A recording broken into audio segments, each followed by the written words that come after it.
So there's a big chunk right here, and right It's about amazing. now, and that's actually about the size that we would harvest. Our rule is to take no more than about the width of your hand.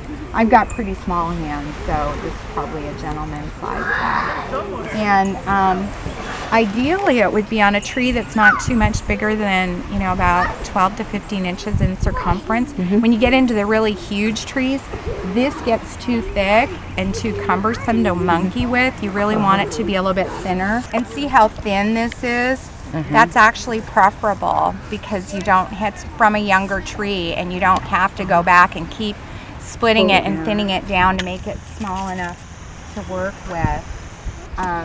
So that's just the other thing. And so you make that cut on the bottom and a little bit up the sides, and you get your fingers under it, and as long as the sap's running, it's real juicy and wet. It's just slippery feeling. And you can just pull and tug real hard. And if you're in a really an ideal stand of cedar trees would be close together, so they're real tall, and you might be able to get like a 30-foot piece with no limbs or knots or anything on it before you're actually even getting up into the branches.